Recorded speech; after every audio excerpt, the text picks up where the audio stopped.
Hey everybody, I'm Dee Lisa, the Dream Doula. I help you tap into intuition to manifest your best life. And I am Michael Fanning, and I'm with Windermere Services, but I also run a coaching company inside of Windermere. And my job is to help people basically see their potential both in business and in life and how they kind of harmonize those together.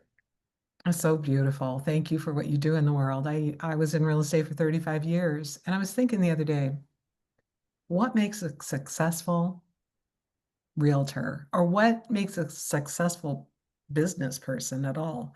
And I Right. used to think I could tell by meeting someone, and I would think, oh, you're going to be so great. And sometimes they would be, and sometimes they would not be. But I bet you know what it is. What's the Well, tell? I don't know if I know what it is, but here's one thing I know. I know when I was young, my parents would say to me, "Hey, if you're working and you're having fun, you're doing the right thing."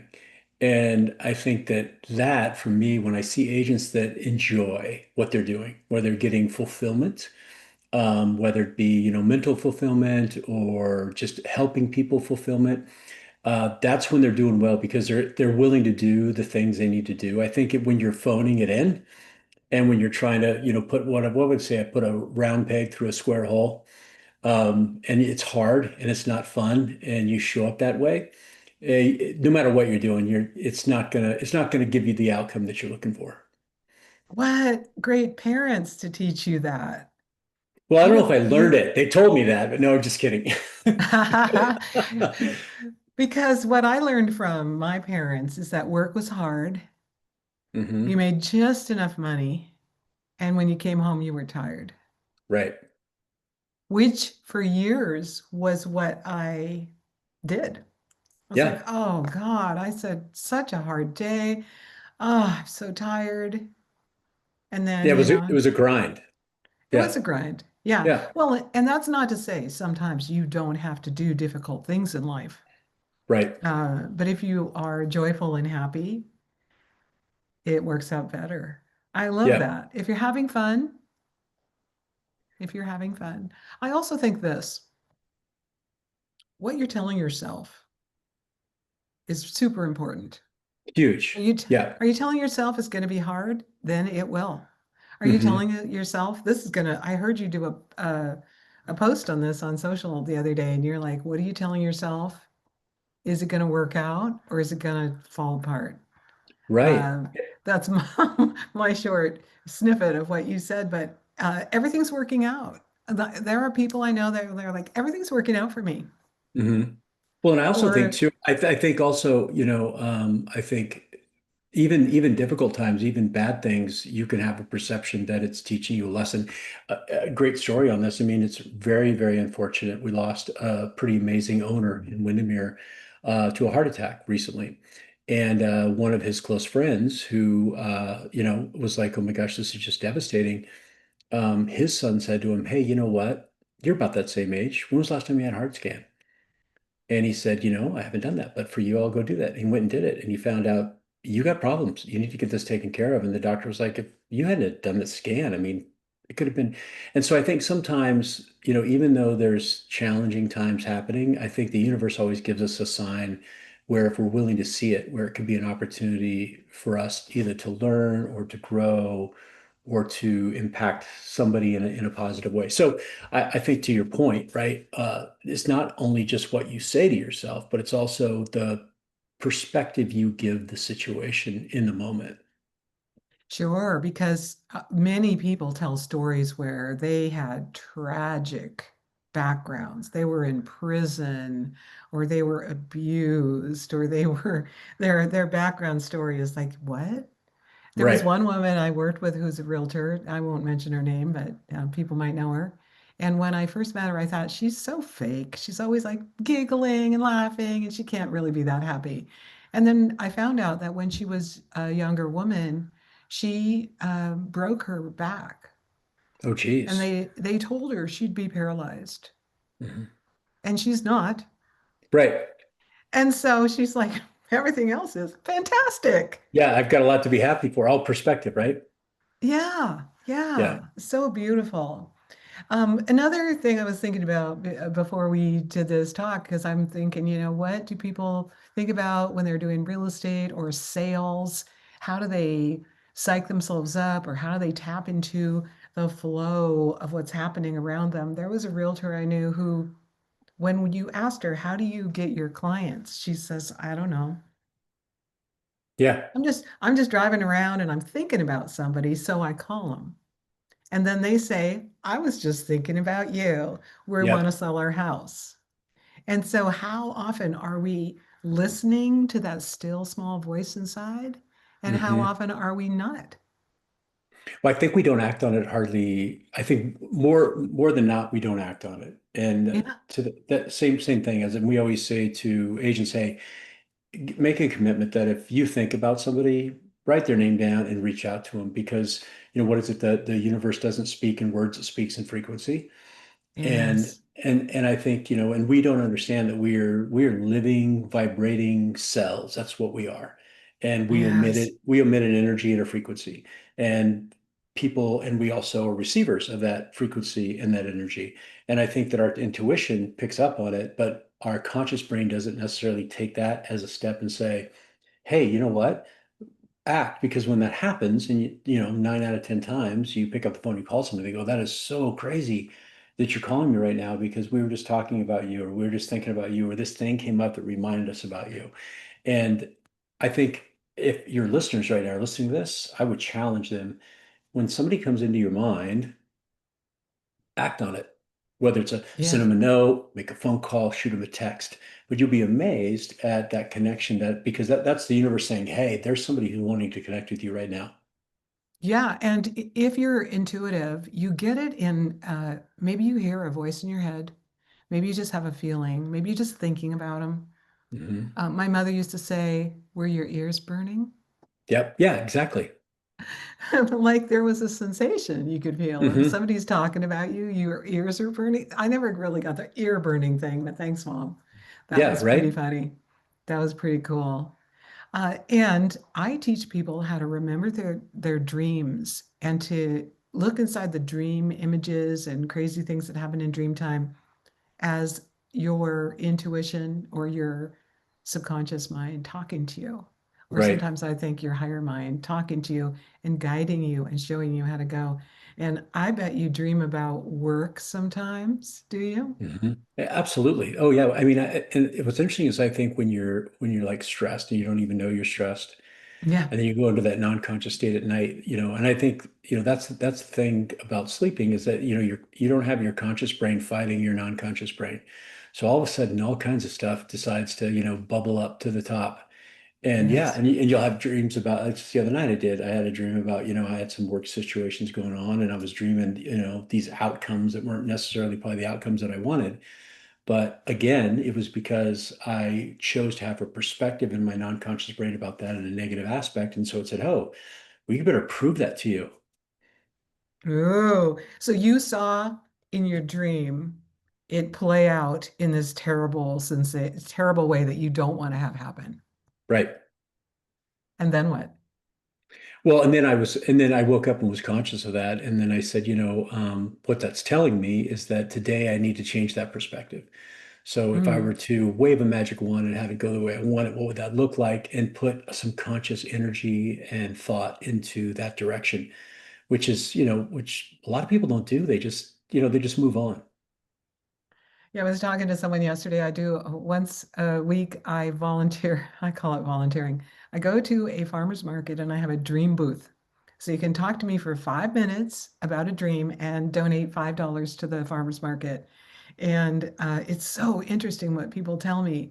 But some of them were telling me that this woman yesterday was telling me that she was like yelling at someone or having a physical fight with someone who she has conflict with in day-to-day life. And I said, Right. how interesting. You can do anything in Dreamland. You can kill people. You can run, Yeah. you can fly, you can walk through walls, you can turn it, you can slay the beast. And then you can wake up and go, oh, yeah, I guess I've got some things to do there, some things to clean up. Because in Dreamland, I was yelling at this person. And yeah, I totally did that when I was a real estate broker. I would be so polite during the day, listening to people's problems and trying to figure out a solution. And at night, I'd be like, you don't know. It's Yeah, like telling them off. right. And then I'd wake up guilty, like, oh, I didn't do that in real waking life. But in dreamland, I let them have it. Well, and I think that just goes to show the power of your non-conscious thoughts. Yes. Yeah, just how much we don't realize how much they build our who we are and how we show up. I think that, if more people tapped into in the moment, what are you thinking right now? And is that a vote for the outcome you want, or is that a vote for the thing you don't want to have happen, the doubt and fear aspect of it? And where are you choosing to ruminate? Where are you choosing to focus? And because, I think I believe it was David Bayer who said, your brain is just a goal achieving machine. That's and Yes. it's not really built to keep you successful. It's built to keep you alive. Yeah, it's built to keep us from getting eaten by that tiger or Yeah. that dinosaur. It's like we're looking for danger all the time. Danger, danger, danger. We're looking for what's wrong or what's out of place. That's what the Hmm. human brain does. But we're so much more than that. And I love let's talk about energy for a minute because you talked about Yeah. that a little bit. Like we're emitting, let's imagine we have like a bubble around us, and that's Hmm. all of our energy. And everyone who's listening to this would know it's true. You've walked into a room right after someone had an argument. It feels weird. Yeah, you can feel it's they say you can feel the tension, but what you're feeling is energy. Yeah. And Yeah. then if you ever do any kind of feng shui clearing, you clear out the energy of the house. You could clap it out, you could smoke it out, you can make sounds, and suddenly the energy is clearer and better. But what would it be like if we're all walking around and you can actually read like a cartoon, like The bubbles.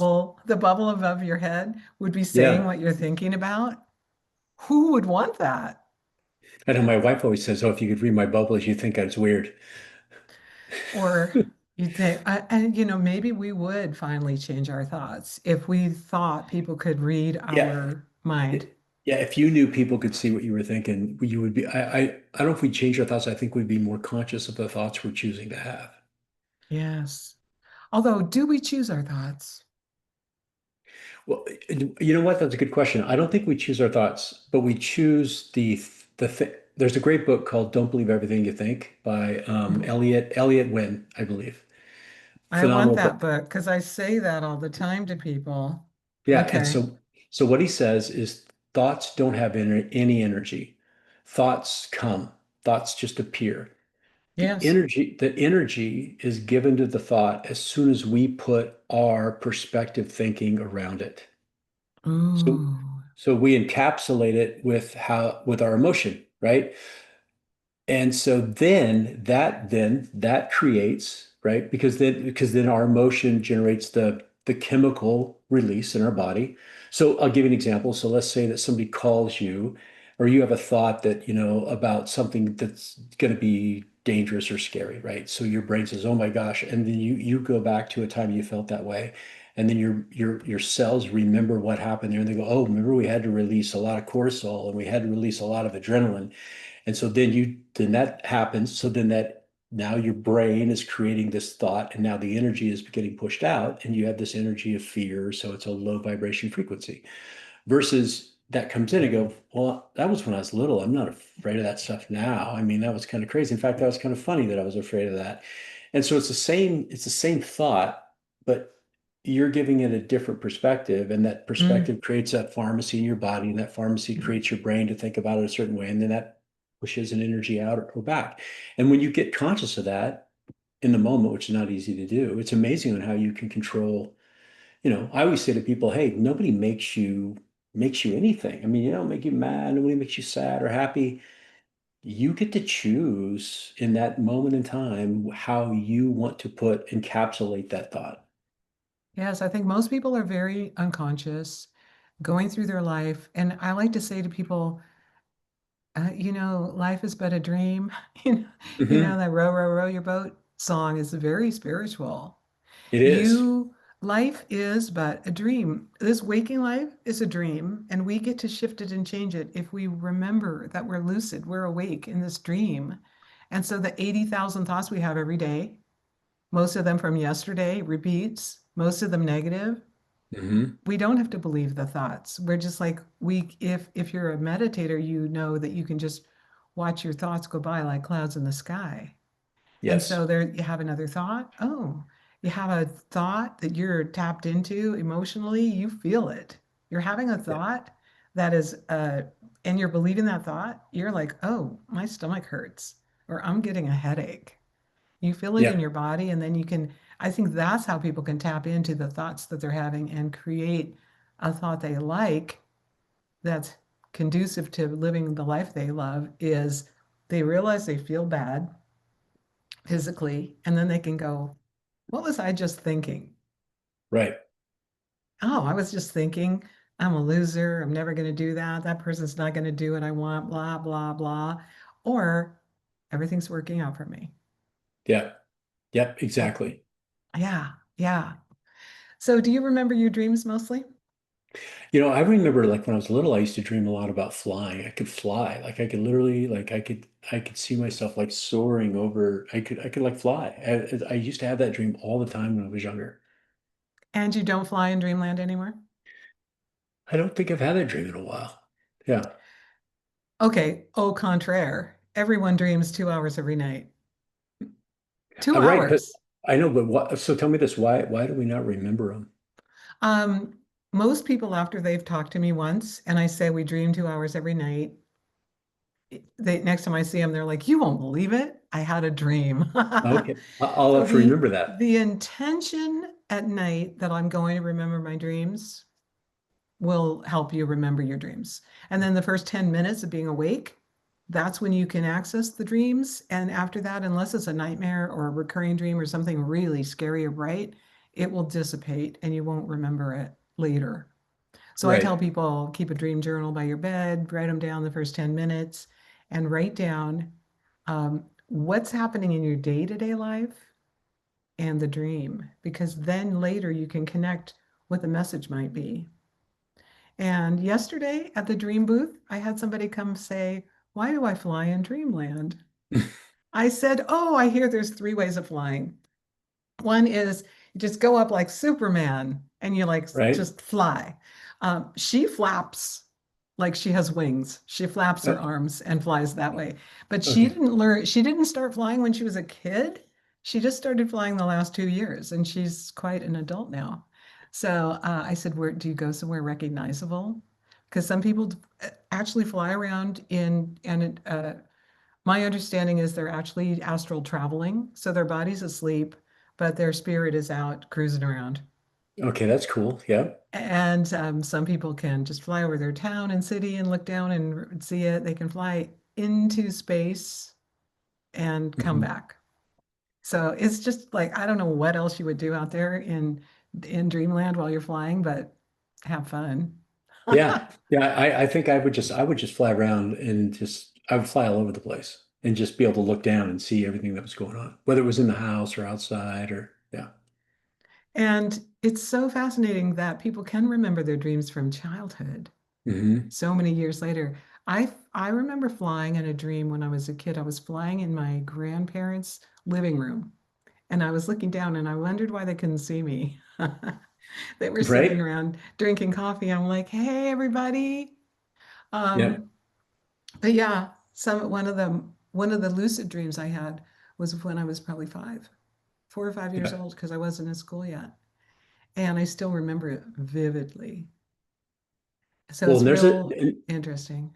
well, there's a dark movie about dream flying, soul flying. I forget the name of the Mm. movie, but it's about these people and this woman learns how to do it and she can actually take her soul and drop it into somebody else's Ew. body. It's crazy, but it's along those kind of lines. When you said, "Hey, they say it's their soul out," Yeah. And then you're yeah. like, whoa. I was listening to a podcast last night, and this woman was saying she could see spirits, out of body. She thought everybody could, because as a kid, she just saw all these things, and she didn't know where. She must be in her 70s now. She didn't know where to get help for what was happening to her, so she watched a lot of horror movies, and she got some good information and some really bad information. Yeah. So watch out. Like the way to figure out dreaming and is not probably in horror movies. Um, No. but but interesting. She goes, I got a lot of Hollywood ideas, but now that I know, I realize some of those things weren't really real. Like, Yeah. oh yeah. Well, and I do know, our soul has energy. I mean, we are energy, and I mean, not this is kind of on the more sad part, but I was present with when both my parents passed away, and literally, I mean, and the moment that that happened, you could feel there was just the energy was gone. Yeah. What a blessing. There's so many people who'd never see death. Yeah.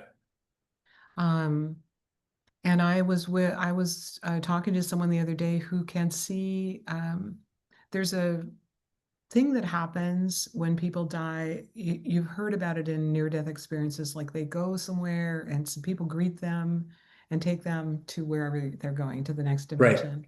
And there are people who can see that happening. And so this woman said when she was with her husband and he was dying, she knew he was going to die that day because she saw his mother come to get him Yeah. and his ex-wife, who he really loved a lot. So they were both on the other side. And she Yeah. said, I knew he's in the light and he's not in pain anymore. And I knew he was going that day. She said, I told the nurses he's going to die today because I saw Yeah. his mom. I saw his mom. Yeah, yeah. Well, yes, when you think about it, we are energetic beings. And if you've ever been at a birth, like, whew, big energy there. And at Huge. a death, the energy's dissipating. Um, it's, they say, and I want to believe it's true, that all the people who are on the other side are just really here. They're just in another dimension. They're on another channel. Yeah. Well, and I mean, I studied science and human anatomy and all that in college. But I mean, if you think about our bodies, and you think about our cells, and you think about all the stuff that goes on in a human body and the electrical currents that exist, I mean, because when we die, I mean, this is you know, it's just a Just the vessel. vessel. Yeah, Yeah, but that energy doesn't die. I mean, and even Einstein said, energy goes. And like the best way it was explained to me is, when a tree dies in the woods, the energy and everything from that tree creates new trees and creates nourishment for the soil and something grows from it. So I think that, we truly underestimate the power we have as human beings to connect on that energy level. We underestimate the power that this has to create that energy, whether it be positive or negative, and that it manifests our life. I think that's like when you ask what I do. I mean, many times when we're coaching people to have, you said what success in life or success in business, the biggest challenge is it starts with right here. What do you see? What do you imagine? What do you choose to create? And what's the consistency in how you do that? yeah, yeah. Um, Yeah, I was thinking about that the other day because there was an agent I worked with and she came from some other industry and I think she needed to make 10 sales per month. So the Hmm. first month that she was in real estate, she sold 10 houses. She's like, go girl. Like some people then were just selling 10 houses in a year. And Yeah. she's like, well, I just thought I was supposed to. Yeah. Well, it's like what Roger Bannister, remember? They said nobody could ever break the sub 4 minute mile. Nobody could do it. And this was in the 60s, I believe. He was at Oxford. He was a medical student, and they're like, nobody can do it. The body can't do it. Nobody can do it. And he's like, that's ridiculous. And so he broke it. Nobody had done it before. And then I think the next year, I think another 25 people broke it. And the year after that, I mean, and now but my point is, how many times do we arbitrarily make beliefs and ideas about what we can and can't do based on what other people say we can Yes. or we can't do, as opposed to just knowing, hey, you know what? If I want to go do it and I believe it and I'm committed to it, I'll figure out a way to make it happen because, the universe wants me to win. The universe does want you to win. So I want to talk about intuition for a quick minute. I was Yeah. looking for some people in town um, recently, and I thought, we should do a project together, or we should do an event together. And I thought about them all day long as I'm going around doing this and that. And I didn't call them. I was like, what's their email? I don't remember. What's her name again? I can't remember. Is it Susie? Is it Cheryl, I was like, just got distracted. Thought about him multiple times during the day. And at 10 p.m., I'm coming home from an event and I'm thinking, I really would like to eat some potato chips. And then I'm like, no, potato chips are bad for you. Yeah, I'm gonna go buy some potato. No, but I'm like, don't buy potato chips. Yeah. So finally, like the store I don't like the most is on the way home from where I'm going. So I go to the store, I go and buy my potato chips and probably nothing else in the bag. I walk out to the parking lot and I hear someone say, hey, Lisa, it's those people. Yeah. And they're parked right next to me in the parking lot, Hmm. right next to me. Thank you, universe, for divine connection because Yep. it was meant to be. And even if I didn't call them or text them or email them, there they were. And we had our conversation. It's so true. I think it was Dr. Joe Dispenza who talks about this, about every single day we have these intuition signs Yes. that we ignore. And the Yes. one that I can think of for me is, I think I was going on a trip somewhere and I just thought to myself, music or podcast? Music or podcast? And I've been struggling with trying to figure out some concepts for this new coaching program we were putting together. And I thought to myself, and for some reason, just podcast spoke to me. And normally I was like, I want to listen to music, but I said, no, I'm going to listen to a podcast. And then I got to the pod and I said, what should I listen to? And this new one just popped up that I'd never seen before. And I was like, oh, that's interesting. I wonder why that one's there. It's modern wisdom. So I was like, I'm going to listen to that.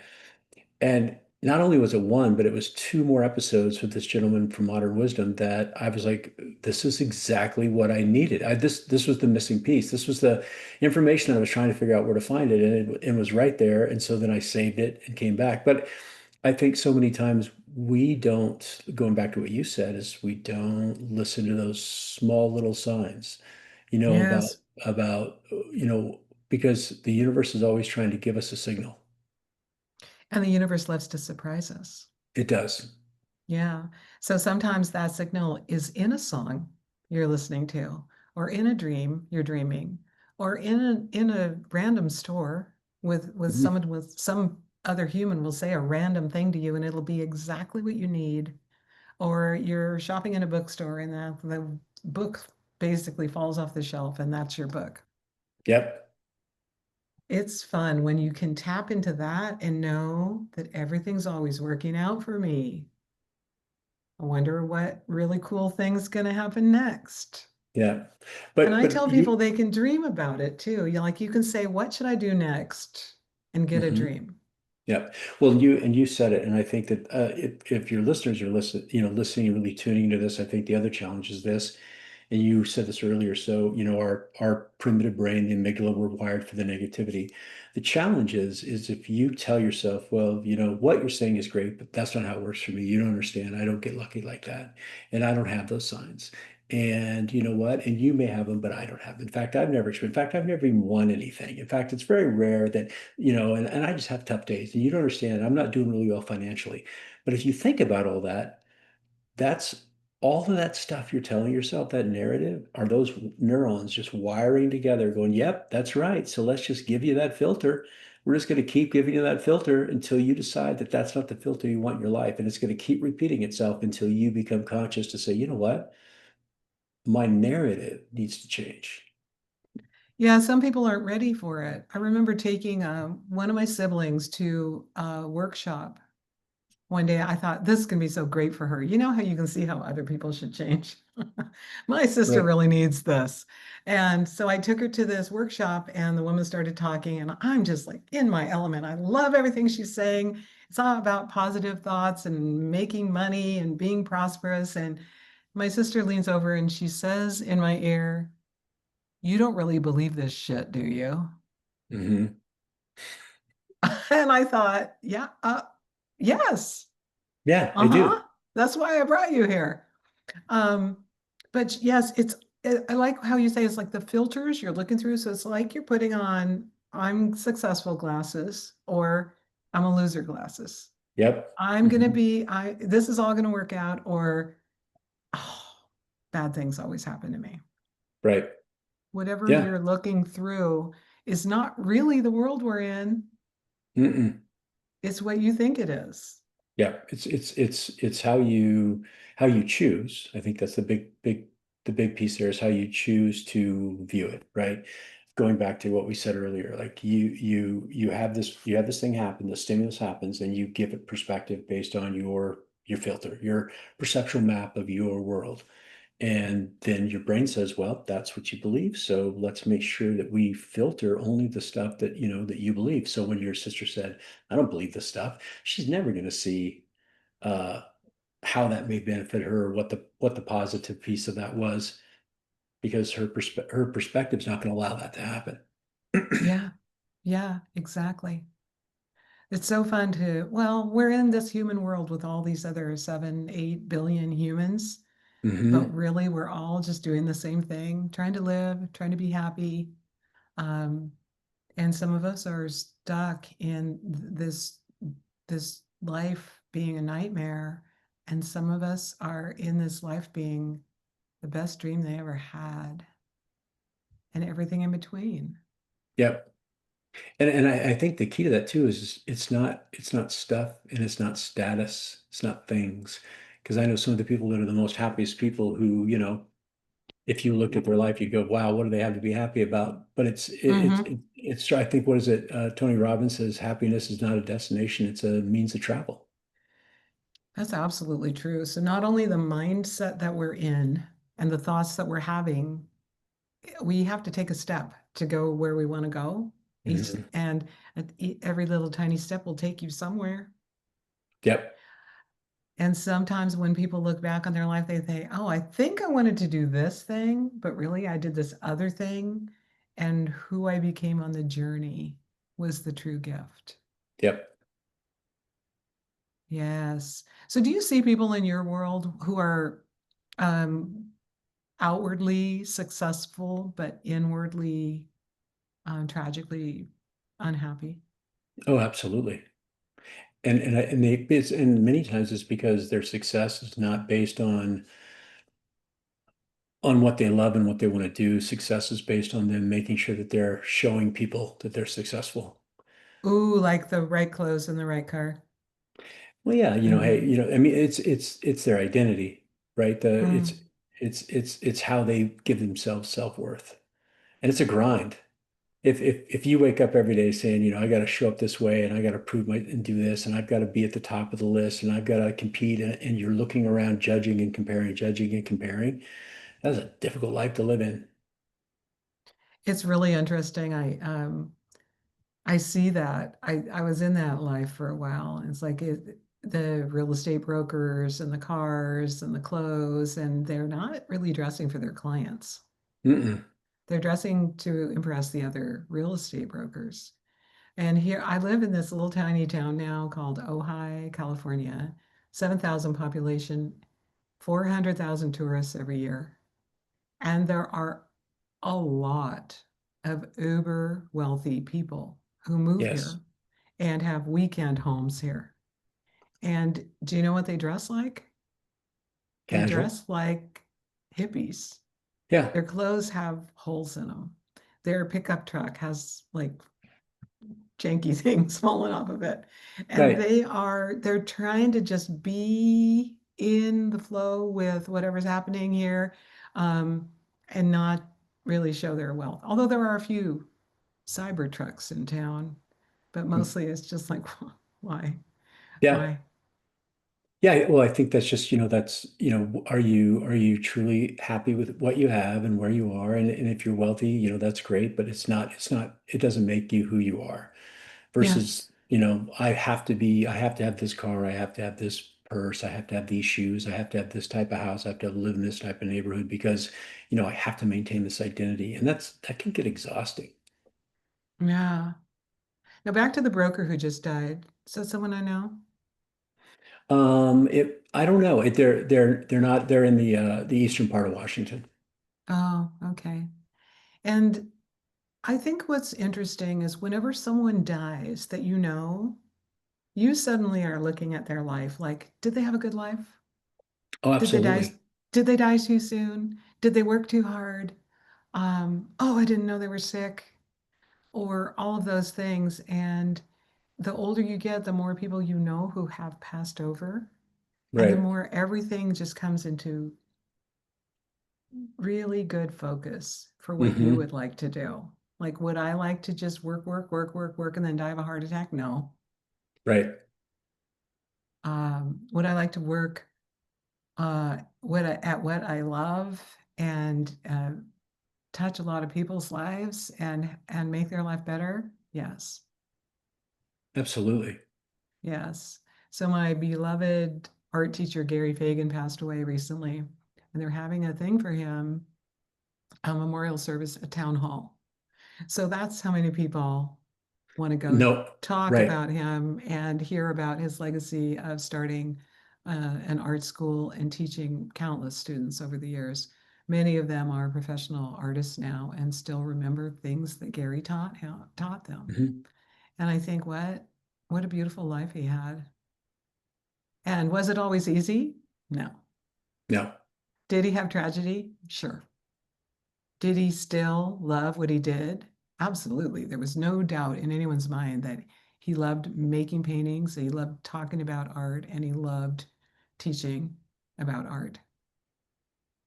And that's what I aspire to now is to live a life that's really rich and full and helping other people. Yeah, I agree with you. I think one of the things we talk about is, if you can fast forward to the last hour, the last day of your life, and you're flying the wall Mm, and you're seeing a bunch of people around you, what do you want them talking about you? And then, you know, back into yeah, that and then say, right. okay, am I making those decisions today that will allow that conversation to transpire?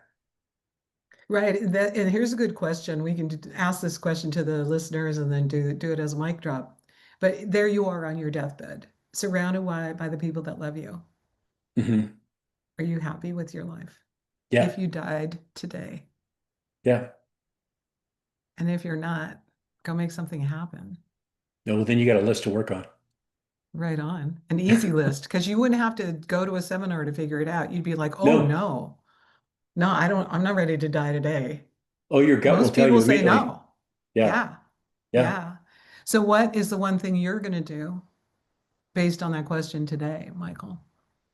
For me, I think the biggest thing is to just really enjoy the people that I'm with. I'm getting ready to, in fact, I'm going to jump on a flight here soon to go to Seattle to go for Parents Weekend for the UW, and my daughter's there. So, I think, just enjoy the time with the people that mean a lot to you. Oh, fun. Parents' weekend. Yep. I love it. Wait, is the Apple Cup happening too? No, That's a different it's weekend. that ended. Yeah, that happened. I That think already happened. that always happens early in the year, I think. When I went to both the UW and WSU. So Mhm. whenever the Apple Cup happens, I say, whoever wins, I'm rooting for them. I'm rooting for them. I love it. That's perfect. Yeah. Well, thank you for a beautiful talk again. It was lovely to Yeah. chat with you. And if anybody is a real estate broker and wants real estate coaching, that's Michael's jam. And I'll put the information in the show notes for everybody. That'd be great. I appreciate it. It's always a pleasure to talk with you. And I love this Oh, stuff. So, we went on mute for a minute. oh, there, are we back now?